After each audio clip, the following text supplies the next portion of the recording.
FanTV and Heart Productions present an exclusive interview with one of the biggest stars in the music industry. Get to know his personality and see him interact with one of his biggest fans. Stay tuned. Hi everyone, this is Philip for FanTV and we are here in Anaheim, California. And no, we're not here to enjoy the park or see Mickey Mouse.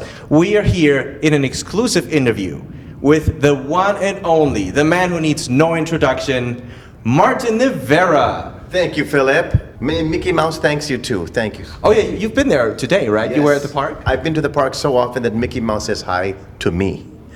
Martin! I'm there too often. Does he already sing your songs? Almost. I have a feeling that Mickey Mouse is actually Filipino, but don't tell anybody. Okay, don't. Wow. It's a secret. Trade secret. Cool. So how does it feel being back here in the States right now? Love it. I love it. I grew up in America, and I went to school in America, and it's always like I've never left. Every time I come back, especially in the Magic Kingdom, because everything stays the same. You know, is that your age? It's like you're ageless, you're timeless. So coming to the States though for a vacation is very rare for me. It's usually when I'm on a U.S. tour. So this is very rare that I'm here to enjoy the Magic Kingdom. Oh wow! So you can enjoy right now, but you are still for something else here, Yes, which is your show. If I understand right, it's on April 4th in Las Vegas? Yes, 4/4/15 at the M Resort and Casino. It's my second time there. I'm going to be there with Laurie Illustre and the Big Mouth Band, some of the best musicians Las Vegas has. All the big names use them, so I'm so proud that this Filipino guy gets to perform with such great talent on that stage. The M Resort, April 4. That's amazing. I only heard good things about that one. Really? So yeah, it's wow. You're there. Depends who you talk to. So anyway, guys, make sure that you get your tickets. I heard they're almost sold out. So if they're not already sold out, you better look for it, okay? Get your tickets for Martin Nievera. So anyway, what I wanted to talk about a little bit is yourself. You know, how was your journey being that icon that you are now? Like when you started, I mean, I heard and read that you grew up in Hawaii mainly. I grew up in Hawaii. My father was part of a singing group called the Society of Seven, and I watched him perform every single night, sometimes 3 times a night. They had 3 sets. That was a thing before. Did you enjoy that, watching him? I loved it. I would imagine myself being one of those 7 crazy guys. Wow. And I think I was very much possessed. That's the only word I can think of, because it was really a possession. All 7 guys entered this one kid's body, and I wanted to be funny, I wanted to be a balladeer, I wanted to sing fast songs, I wanted to communicate, I wanted to send a message to the people. That's what the Society of 7 taught me. Wow. So from that time on, from high school, then I went to California. I was one of the chosen ones to sing backup for Barry Manilow at the Concord Pavilion, 1980, Forgotten. And that's when I knew it. When I sang behind, all I saw was the backside of Barry Manilow. It was like, because I was almost one of 20 people in the choir. Well, but you were there. Oh yeah, it was a dream come true. It was a 3-day concert. And I said, this is what I'm going to do. Was there anything before, when you were a kid, anything else that you wanted to be? Like for me, example, I would have never imagined I would do this. I never thought media. I wanted to be a tennis player. And if that didn't work out, a dental technician. So that's kind of a stretch. But Yeah, you know, really. you have different thoughts as a kid. Were you ever... I wanted to be, I was the guy who would get constantly, almost every year, from 4th grade onward, I would get the Class Clown Award. Okay. Or the Most Likely Not to Succeed Award. That was me, the underachiever that I was. But my dream was always to be either a basketball player, too short, too Filipino. As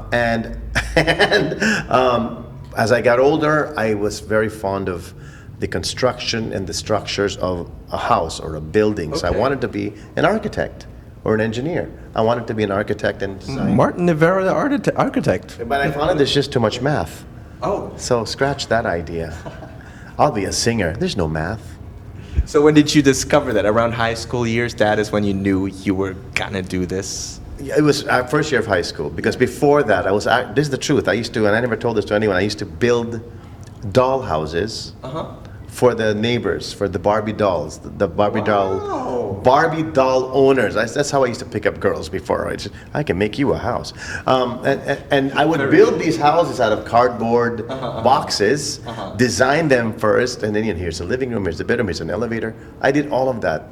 My gosh, so in a way you did follow your dream, you did fulfill it. Exactly, and that's why when I became a singer, that was of course the actual ultimate dream. When I achieved that dream, when I sang in a singing contest, I think I was 19 years old. No, I was 17 years old. I sang in a singing contest with 4,500 contestants. It's called the California State Talent Competition. It's 4 days long. And I was I think I was one of the only Asians in the singing. There are a lot of Asian dancers, but not singers. Long story short, on the 4th day, I was crowned the overall grand champion of the state of California in 1981. No way, wow. So that was it. I said, okay, I'm going to be a singer. I like this applause thing. It's nice. I love it. Plus, you're getting the girls even better than with constructing houses, right? That came better. The girls were older. There were no more Barbie dolls. They became the Barbie doll. Listen to this guy. He knows what he's talking about. Yes, I played with dolls. So, growing up in Hawaii, did you feel, any difference? I mean, of course you felt a difference, but did it somehow enrich in your life to have Hawaii and the Philippines as, growing grounds? Is there anything that Hawaii was adding to you? As a Hawaiian Filipino, I learned the art of relaxation. I learned the art of changing your shirt is optional. Going to school in shoes is optional. Wow. Back when I was a kid in Hawaii, if you wore shoes, you got beaten up. If you're not wearing those really popular thick slippers, you are not in. So I was never in. I was beaten up a lot. But what Hawaii, the state of Hawaii taught me was the whole thing of ohana, which is family. Yes. And that's one thing that we don't get enough of. In the Philippines, it's all about family. Same in Hawaii. And that's one thing I've always enjoyed, is to be able to treat the people I perform with, the people I perform for, as if we were family. I don't go up there and become this big god and try and make people worship me. I hate that. If there's anything about my career I hate most, is that. Wow. But to be able to relate to my audience, to have them be the stars and not me during a 2-3 hour concert, that for me is the ultimate mission of my every show. So the upbringing of Hawaii, the atmosphere, the laid backness of Hawaii, but more than anything, the ohana factor, the family factor, that became very part and parcel of my act. Even joking around about family, how my mom raised me, a la Rex Navarrete, that kind of thing, where he jokes about his grandmother and his mother being so Filipino, is unbelievable. I put all of that in my show. Okay, wow. So we got Hawaiian Filipino with the spirit of ohana, enriching everything. Yes, That's beautiful. Did you always, on your journey to becoming a musician, your dad was a musician, pretty successful. Did he always, or did your parents always support you in that journey? It's funny because my father, being a singer, he always supported my singing career. It's my mother who was always against it. Okay. Now, not too many people know this either. I don't even think Ted knows this, Ted Benito, but my grandmother, my mother's mother, was a very popular opera singer in the Philippines. Lourdes Corrales was her name. She was a mezzo-soprano.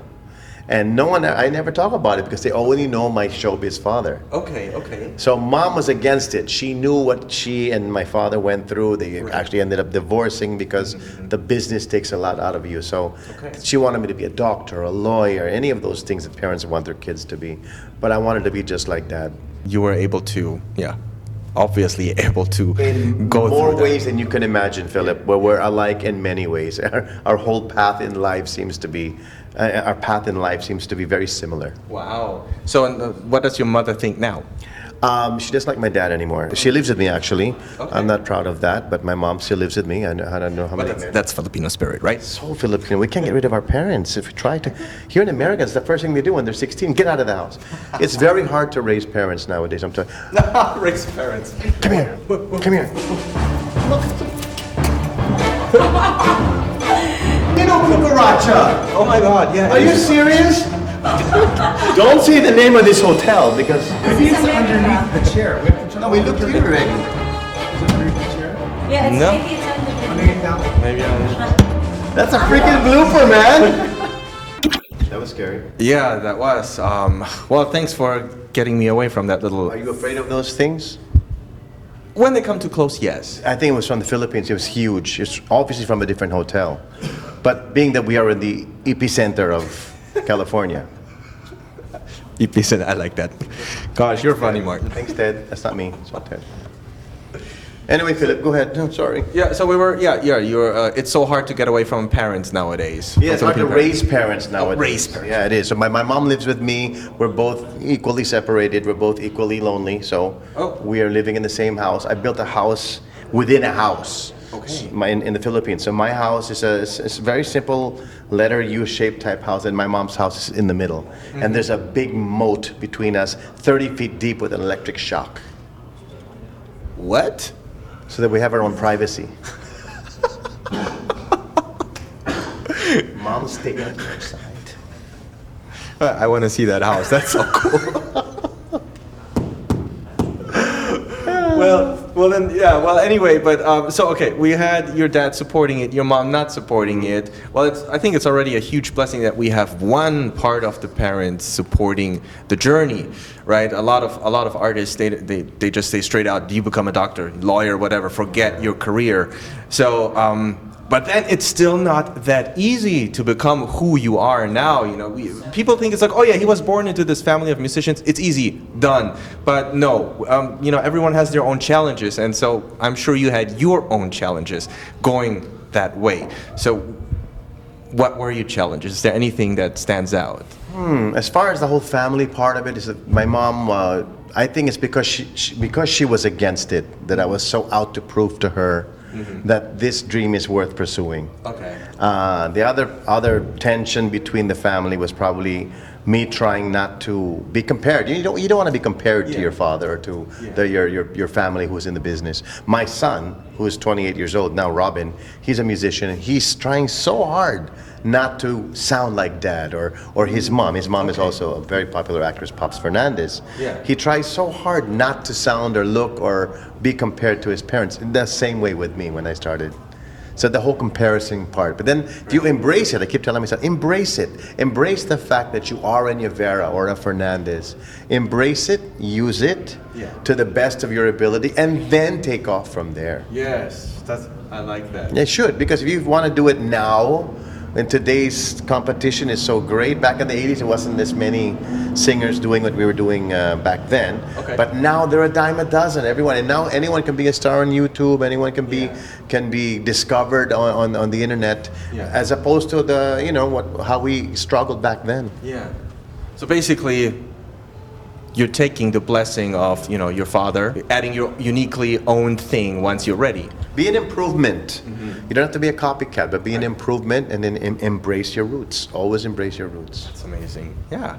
Gosh, he's so full of wisdom. Gosh, you have worked under, still working, under 6 labels, right? 6 different record labels. Is that correct? I was at one time because they changed their names so quickly, but it's actually the same record company. Oh, really? Like Pauly East Records, Polygram. Then there's Weya. Then there's. I mean, back in the day, there was actually just one production with different fingers, like a hand with 5 fingers. But now, the name of my recording company now is Pauly East Records in the Philippines. It's all basically the same? Well, back then, it was like the sister of the brother of the brother of the mother. I mean, it's one big family of recording companies in one. Yeah. And the company I'm involved with now is Pauly East Records. Okay, so what are the highlights there? Like, what are your nicest experience with any of those record companies? Well, it's very hard because the record companies, especially back then when they were actual records, hello children, you really had to follow a certain mold, and everybody wanted me to be a balladeer because that's what I was doing. Right. But I really wanted to experiment, and the good thing about the company I'm with now, they allow me to experiment. Wow. They allow me to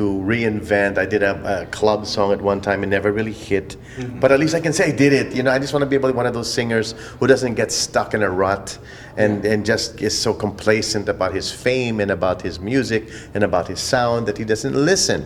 For me, I think the art of success because really success is not really there. It's really an art form. You have to really be good at it. And I'm not good at success. Sometimes I don't even know I'm successful. But the art of success is listening. Okay. So if the industry tells me I should sound this way, I shouldn't say no because I'm Martin Nievera. Right. That's when Martin Nievera dies. You have to keep listening to the younger, the more knowledgeable, the more, believe it or not, the younger are the more experienced.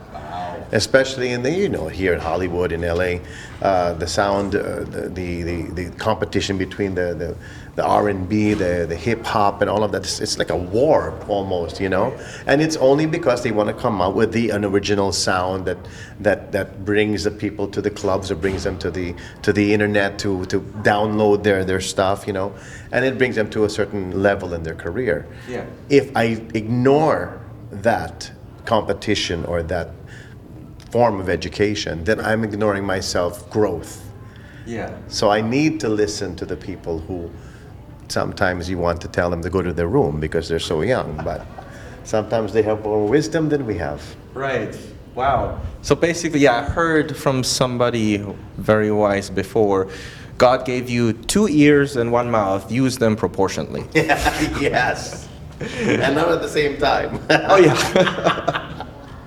So, now looking at you, like what you became, you have what? You have, correct me if I'm wrong, but you have 18 platinums. Something like that. You have 5 double platinums. You have 3 triple platinums and 1 quadruple platinum. Okay. So I never heard of quadruple platinum until I informed myself about you so much. I'm like, oh my God, that exists. Well, there's one more than that. It's called the Diamond Award. Did you know this? I don't even have it here in America. I don't even think Michael Jackson has a Diamond Award, but back in the Philippines, it's more than 4, I guess. Yeah, 4 okay, times. Okay. Well, yeah. These are just awards that are given to you by your record sales. Now understand that the proportion between a platinum in America and a platinum in the Philippines are worlds apart. Understand that the market back then, especially, how many people can really buy a CD or an album as compared to those how many people can buy that in America, even during the 80s. So it's really, that's how they give it's all about your sales or the lack of.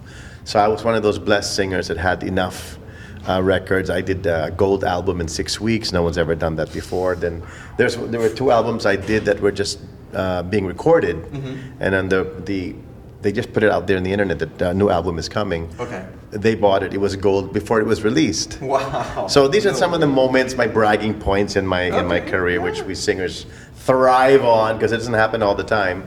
But the amount of the awards that you speak of, I don't remember anymore what the count is. Okay. All I know is it's harder to sell a CD now because of piracy and downloads, and it's very hard to sell the actual, what do you call that? The physical product? Oh, yeah. It's very, no, I mean, in the Philippines, I sign autographs for sometimes 6 hours.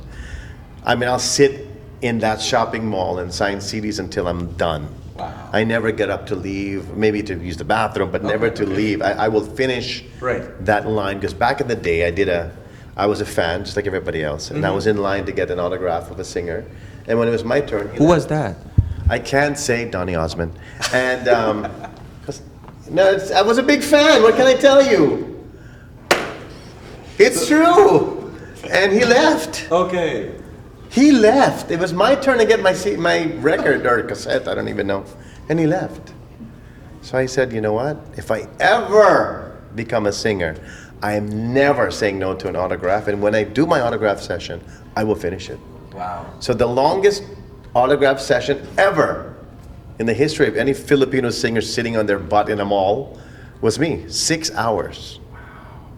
So basically that turn down that you had years ago made you the blessing that you are to your fans now. Which, that's how it should be. Every turn down or every let down or every low in your life just should make you, especially in the arts, as we will both know now, as we get older in our business. It's the low points. It's the things that are failures that make us successful. I don't think you're successful unless you've learned how to fail. And that's what I am. I'm a walking failure. That's what makes me successful. That's a walking success, yeah.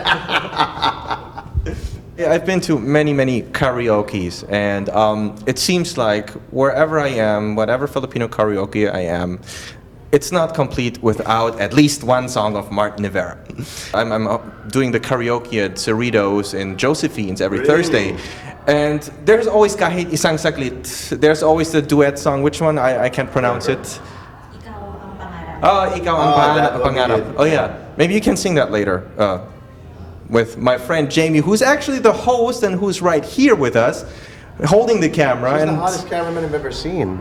Right? I know. Right. You should have cameramen like that all the time. You'll have everyone looking at the camera. That's true. Well, yeah. I was looking at the camera at that time. I swear to God, I wasn't looking. I was.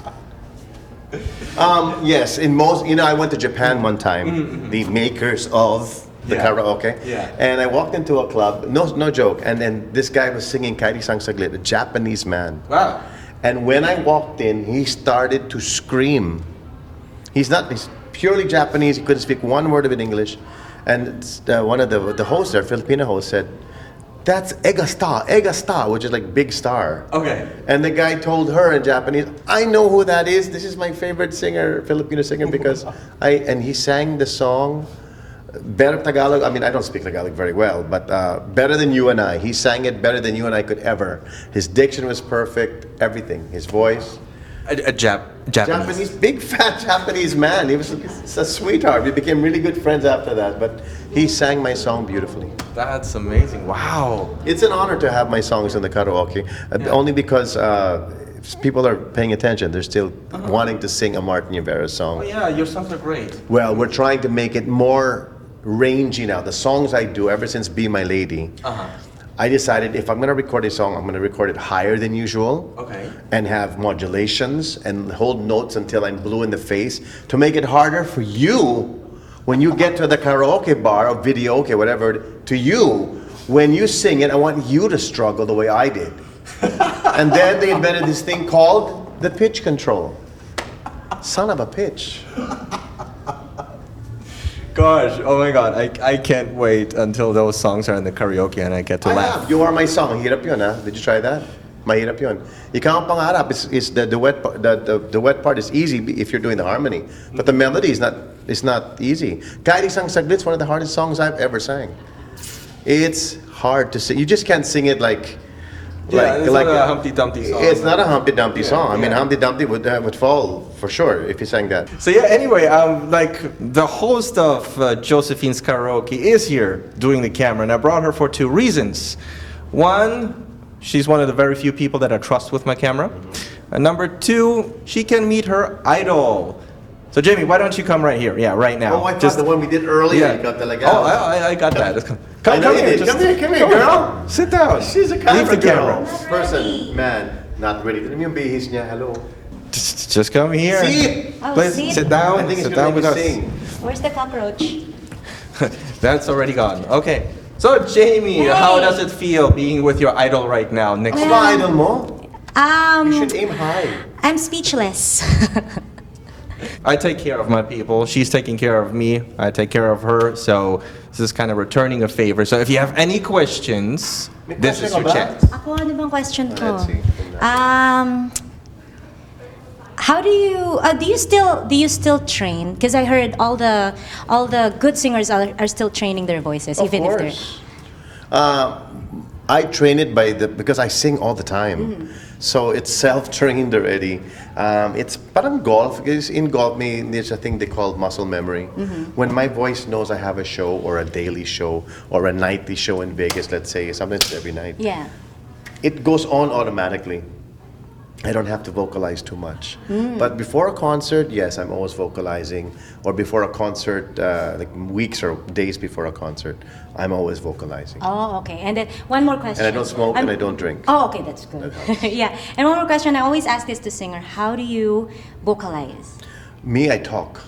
Oh, okay. The more you talk, the more your vocal.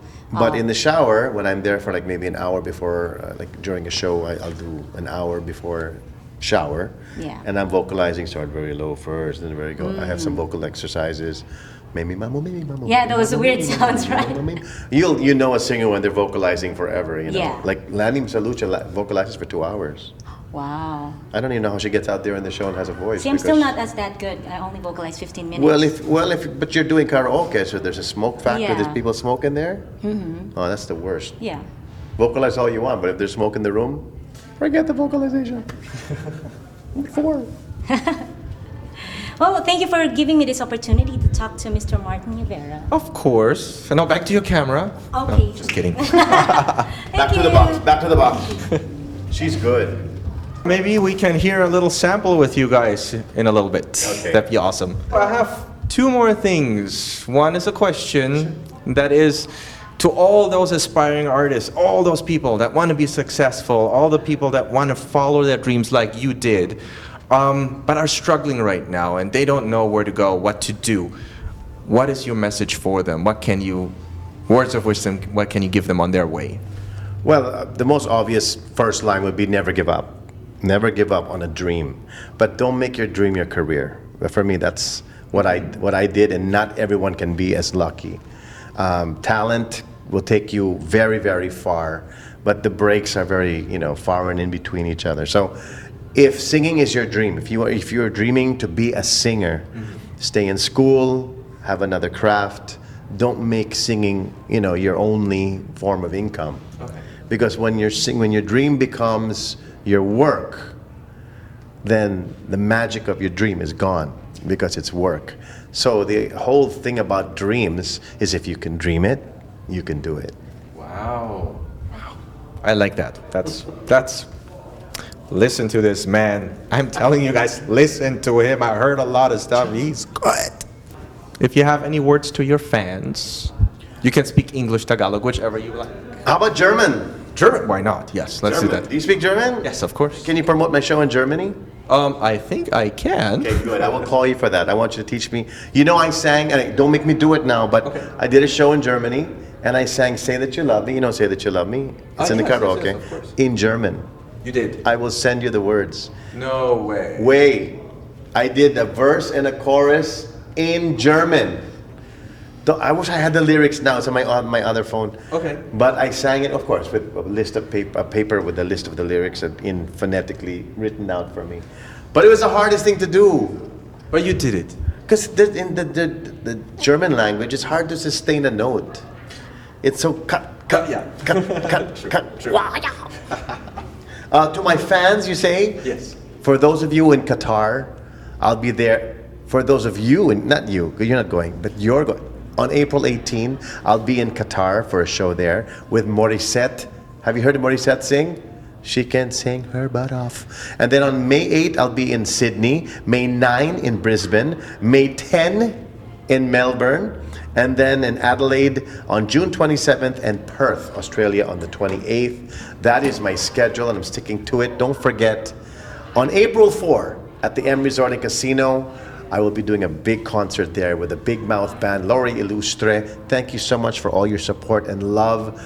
This is, of course, your show because you are the fans. You are the people we sing for and sing about and sing to. That's you. Thank you so much. And guys, please remember, buy your tickets because they're almost sold out. There's not much left. There's only 30,000 left. Yeah, only 30,000. Are you kidding? It's a big place.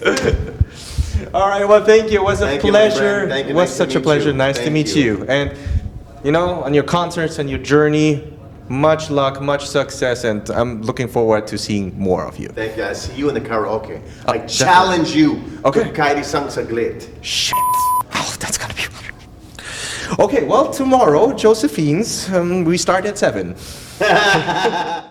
Hi, this is Martin Nievera, and you're watching FanTV.